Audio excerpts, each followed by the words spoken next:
Hello guys, welcome back to my channel. তো এই ভিডিওর শুরুতে আমরা শেখা ছিল, তখনই একটি মেয়ে তার কাছে আসে অ্যান্ড তাকে বলে, আরে হান তুমি, আমি তো দূর থেকে কাউকে গোল্ফ খেলতে দেখছিলাম, বাট তাই আমি ভাবলাম দেখা করে আসা যাক, বাট এটা তো তুমি। অনেকদিন পর আবারও তোমার সাথে দেখা হলো। হান বলে, হ্যাঁ আমারও, অ্যান্ড আমি তো তোমাকে পরিচয় করাতেই ভুলে গেছি, এটা আমার গার্লফ্রেন্ড জিয়া। এরপর হান ইয়াও এর ব্যাপারে ছোট দেখানোর জন্য বাও বলে যে চলো গোল্ফ খেলে দেখাও, আমরাও তো দেখি তুমি কেমন খেলতে পারো। হান বলে, জিয়া আজ ফার্স্ট টাইম এখানে এসেছে, তাই তাকে ফোর্স করা তোমার উচিত হবে না। যা শুনে বাও হেসে বলে, আমি জানি ভালো করে গোল্ফ খেলা যে কারোর দ্বারা তো হয় না, এটা শুধুমাত্র হাই স্ট্যান্ডার্ডের লোকেদের দ্বারাই সম্ভব, আর এমনিতেও আমরা ছোটবেলা থেকে এটা শিখে আসছি।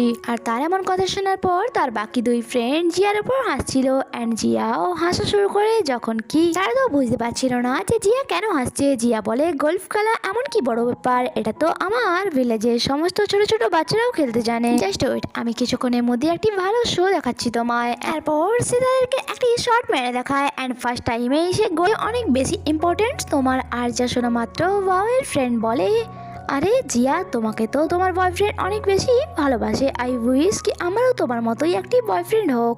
যখন কি ওয়াওয়ের ফেসে তো 12টাই বেজে গিয়েছিল। এরপর যখন সেখান থেকে তারা বাসায় ফিরছিল, সময় বাহানা করে সেখান দিয়ে সে বাইরে চলে যায়। এরপর আমরা দেখি জিয়া বাইরে নিজেকে লুকোতে চাইছো, বাট জিয়া বলে, তাহলে আমি কি করব?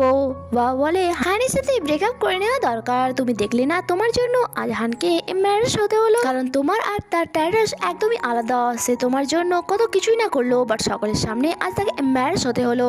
তার গার্লফ্রেন্ড হওয়ার তো কোনো যোগ্যতাই নেই তোমার।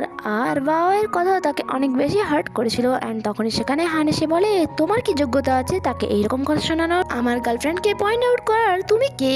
এরপরে ওয়াও বলে, তুমি কেন বুঝতে পারছো না এই মেয়েটি তোমার গার্লফ্রেন্ড হওয়ার কোনো অকাতই নেই, তুমি কেন বুঝতে পারছো না? এরপরেও হান জিয়াকে বলে যে মাঝে মাঝে তো আমার মনে হয় যে আমি তোমার মতো একটি মেয়েকে গার্লফ্রেন্ড হিসেবে পাওয়া আমি ডিজার্ভ করি না, কারণ আমার লাইফে সবসময় টাকাই বেশি ইম্পর্টেন্ট ছিল, আর লাইফে আসল খুশি তো আমি জানতামই না, আর যা তুমি আমাকে শিখিয়েছো।